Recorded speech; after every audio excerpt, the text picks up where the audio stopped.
परभणी येथील संविधानाच्या उद्देशिकेचं तोडफोड करून विटंबना करणाऱ्याच्या विरोधामध्ये परभणीमध्ये आंबेडकरी समुदायाच्या वतीनं जो बंद पुकारला आणि त्या बंदामध्ये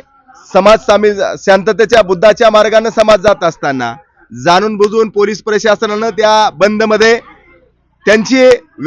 वेश घालून त्यांची धर्मांध माणसं त्या ठिकाणी RSSची घुसली आणि त्यांनी नासधूड तोडफोड केली। परंतु जाणून बुजून आंबेडकरी समुदायाला टार्गेट करून आमच्या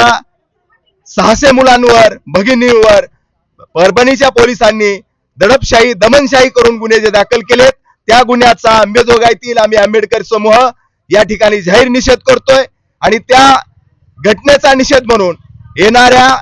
गुरुवारी या ठिकाणी अंबेजोगाईमध्ये आम्ही जेलभरो आंदोलन करतोय।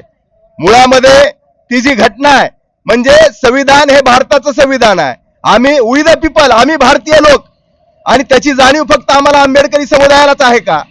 म्हणजे आम्हीच फक्त भारतीय आहेत का? आणि जे भारतीय आहेत त्यांच्यावरच देशद्रोहाचा गुन्हा, त्यांनाच अटक, त्यांच्याच भगिनींचं कोंबेन ऑपरेशन, काय चाललंय प्रशासनाचं? म्हणजे जे सत्ताधारी लोक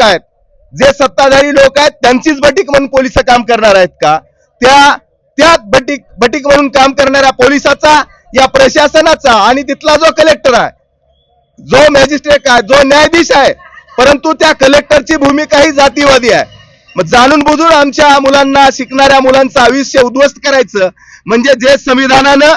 संविधानानं आम्हाला अधिकार दिला, आम्ही माणसं झालोत, आमच्या शिक्षणामुळे जी आम्ही प्रगती केली ती प्रगती या जातीवाद्याला खपत नाही आणि म्हणून त्यांनी या आमच्यावर केलेलं, जाणून बुजून केलेलं दडपशाहीचा आणि दमनशाहीचा आम्ही धिक्कार करण्यासाठी या ठिकाणी अंबेजोगाईमध्ये येतोय। मी तमाम आमच्या या ठिकाणच्या अंबेजोगाईतल्या चळवळीत काम करणाऱ्या वेगवेगळ्या ज्या समुदाय आहेत त्या सगळ्यांना मी आव्हान करतोय की भावांनो, उद्याच्या होणाऱ्या गुरुवारच्या आंदोलनामध्ये आपण सगळ्यांनी या ठिकाणी अंबेजोगाईमध्ये हजारोच्या संख्येने येऊ आणि तुम्ही त्या आमच्या रात्री 12-1 वाजता जाऊन आमच्या भगिनीला काय उचलताय, तुमच्याकडे आम्ही स्वयंभू येतोय, कारण त्या भगिनींचं समर्थन करण्यासाठी, त्या आमच्या भावाचं समर्थन करण्यासाठी तुम्ही आम्हाला अटक करा, म्हणून आम्ही प्रशासनाकडे जाणार आहोत आणि जेल भरो आम्ही करणार आहेत। या